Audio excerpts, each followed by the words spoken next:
Okay, now that we've gone over how to control, basic control in these positions, we're gonna come back and we're gonna clear these positions. Now again, what I talked about at the beginning, controlling the ties, really important. Setting up your offense, keeping your opponent off their offense. Clearing, equally as important, because again, we don't want our opponent to slow us down. We don't want to have them in a position where they're controlling, they're dominating the go. But we also want to put ourselves in a position where we can score. So remember, the first priority is to clear the tie. Second priority is to create an opportunity to score. So we'll start off with clearing our collar ties. Again, one of the most common ties you'll see. Most often you'll see, at every level, collar ties, so you gotta be ready for this. So the first thing I like to do to stop the collar tie is don't let my opponent get to it. Right? So if I'm in a good stance and kind of use your eyes, so I'm in a stance, when I see that collar tie coming, right? I see it coming, I'm gonna take my hand and I'm gonna come inside, use the back of my hand on his bicep, and I'm just gonna circle away and I'm gonna get my inside control. Okay? Real basic idea, but if he doesn't get the collar tie, then I don't have to worry about it. So before he gets it, some of my stance, I see it coming, I'm gonna block it, take control. Notice when I block it, take control, I'm gonna circle away from the collar tie. Right? My hand is gonna be ready to counterattack the opposite side. But if I just stand here, he goes collar tie, and I block it, if he's strong, he's got a good position, he still might be able to clamp in and get strong here. So even though I blocked it, I haven't really taken the collar tie away.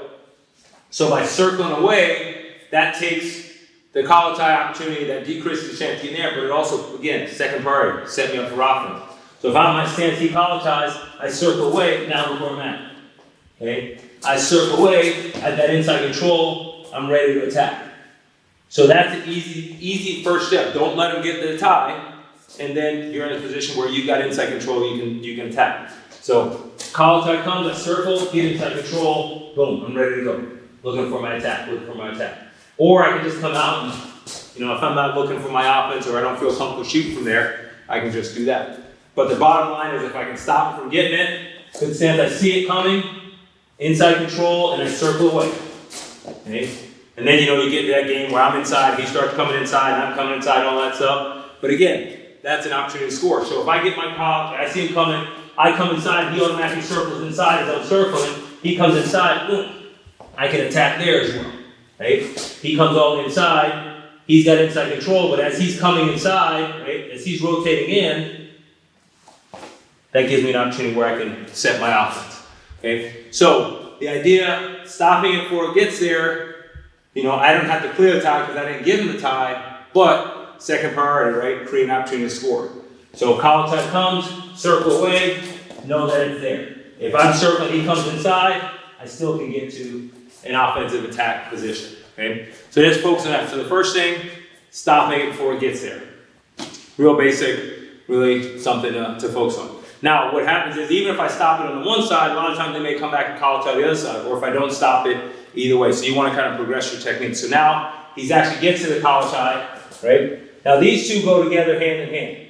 Depending on how strong your opponent is, how tight the tie is, you'll go one for the first and then end up going to the second one. But what I do is when the partner collar ties, just like we did to stop it, that's going to be my first action. I'm going to come inside, back of my hand on his bicep, just like we did to stop it, but he's actually got, he's got a tie. So it can't just circle away because he's got a little bit of grip. So the adjustment that I make from here is as I circle away, I push, and I'm going to level change. Okay? What that does, if I stay here again, before he got the tie, if I just block it, there's nothing he needs to do. He doesn't have a tie. He doesn't have anything really controlling me, so I don't have to really do a whole lot, but just get out of the way. When he actually has a collar tie, as I come inside, again, if I just circle, he's in a position where he's kind of strong, he's got good, so it's not going to be really effective taking it off. So as I level change, right, that's going to take that position off. So as I come inside, as I level change, that takes some of his power, some of his strength away, loosens his grip. So I come in, collar tie, right, he's in there, he's nice and tight. I come inside, back of my hand on the bicep. I don't want to reach too high because now I start extending myself and then he has an opportunity to score. So my hands are staying right here, right by his bicep, so my hands are in a good enough position where I can defend if an attack comes. Okay? But it also gives me an opportunity to rotate, to get my inside control, and go. So the biggest adjustment is when I'm coming inside to clear the collar tie is I have to level change as I'm circling away. There is a little bit of a push once I get that motion going. So as I come inside, as I start to circle, I get a little bit of a push, but I'm not really pushing with my arm. It's more or less I'm level changing and circling away with my body. So if I'm in here, I don't just push him away, right? See how I get extended? I'm a little bit out of position. So I level change in a circle, okay? And I get that space. Now, if I don't get his hand completely off my head, I don't panic, because remember, he's really strong when he's got that elbow down, he's got that position. If I can get a little bit of space, I can work it off, and just like basic, because I start to circle here, he stays on the head a little bit. Okay, I can work it off, and I can kind of shrug it off and do all that stuff. But the nice thing is, if he has a little bit of a bite on my head, and I've got that space, remember our second priority, opportunity to score. So I got a little bit of space, his hands up, look at this window here. Whether I attack using the elbow, whether I drop down and get to a single here, whether I penetrate, okay? That elbow, by him having his hand on my head, as long as I level change and keep my head up when I'm ready to fire an attack off, I'm going to have a clear opportunity to get to his body. So don't get too frustrated if when you come inside, you don't get his hand completely off of your head, because you still could look for opportunity to score. Now, the second thing we usually get to when we try to work in that position, good opponent, they're going to give some resistance, so I'm trying to come inside. Most times they try to pinch that elbow.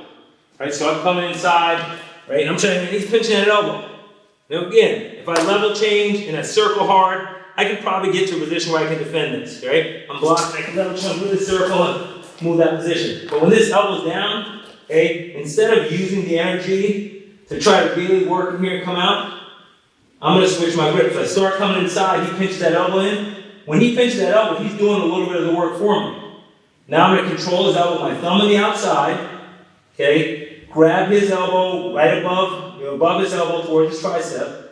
Okay, I don't want to be below his elbow towards his wrist, above his elbow towards his tricep. Okay, then from here again, level change is so important. Level change, and I'm going to change direction and turn my body the opposite way. Okay, as I do that, I turn my head, turn my shoulder. Similar to getting the angle with our other ties. Right? I don't want to go completely hip to hip. I just want to get enough of an angle to clear this position. So I level change, thumb on the outside, level change, turn my head, turn my body, and then I'm going to guide his elbow off of my head. Now, big key here is once I clear that off, I want to make sure I stay with him and follow. I don't want to just let it go. So if I go here and I get this angle, right, we've accomplished the first part of clearing the tie, but we don't give ourselves an opportunity to create an opportunity to score. So when I clear this, as I level change, I turn my body, turn my head, peel, peel, peel. When I stay on his elbow, okay, now I've got an opportunity to score. Right? I've got an opportunity to score here. He steps the other way, he steps back. I've got an opportunity to score over here. Right? Get to this position, I can get on his head. Get to a front headlock, get to a score. Okay? So clearing the tie is the first priority, getting them off your head. But remember, we always want to look for an opportunity to score. Even if we don't actually score, we're keeping our opponent on their heels, keeping them, at bay, because we're threatening them with that position. So we come inside, he blocks that elbow off so I can't get in. Right away, I change direction, hand comes to the outside, on the elbow, thumb on the outside. Okay, that's a big key. If I try and do it with my thumb on the inside, I don't have the same mobility. Thumb on the outside. Shuffle my feet, level change. Now when I level change, make sure, good position. I'm not dropping my head, my legs stay straight. I'm level changing, keep my head up, keep my butt down. Just like I would in my stance. Guide, turn my body, turn my shoulders, turn my head. Guide that arm off and stay on it. Now I'm not grabbing his elbow with a super tight grip, just enough to get a little bit of clearance. So once I pass this off, I can stay. Maybe I go to a 2-on-1, maybe I go here, go to his head or whatever, but that's going to give me an opportunity where I can look to attack, opportunity to score. Okay? So, like I said, these two work together. So I come in and I try to come inside, he goes elbow in, I level change, I peel it off. Okay? Now, you might get a guy that reacts, get an opponent that reacts. So I come in, I come inside, he goes elbow in, I go to elbow off, and he brings that elbow tight so I can't clear it. He starts pulling it away. So he pulls it away, and I change direction and go inside, right? So you might have to play that game a little bit where I'm trying to come inside, he peels, right? Or he pinches, I go outside, he relaxes, I come inside, right? Now if I'm staying stationary, that makes it a lot less effective. But when I'm moving, it works. Usually it's gonna be 1 or 2 exchanges. So if I stay stationary, I do this, he pinches, right? I do this, he clamps back out, I do this, he pinches, right? It's gonna be easy for him to stay in that position. But when I go here and I come inside, I try to move and he pinches, right? As he pinches, look at the motion. It's easier to go. Even if he catches it first, so I come inside, he pinches, and I try to clear, and he comes out in that circle, okay? So it's gonna take 1 or 2 exchanges, maybe, if I'm moving my body, moving my feet to clear that way, okay? So that's a good opportunity to be able to clear. Notice the entire time I stayed in good position. My head didn't drop, my legs didn't go straight, okay? I kept my butt down, kept my head up, so I'm always ready to be able to attack. Okay, so clearing the tie, first priority. Second priority is looking for opportunity to score. Okay? So 2 other ways that we'll go, and we talked about it with our control ties. 2 other ways to clear the collar tie, again, just kind of reviewing, is get to a 2-on-1 and get to an underhook. So we already talked about it, right? So collar tie, right? Reaching up, opposite hand, tweak that shoulder, turn my head, turn my body, peel it off, get to my traditional 2-on-1. Okay? Collar tie. Again, looking for that tweak, see how we're getting that pressure on it?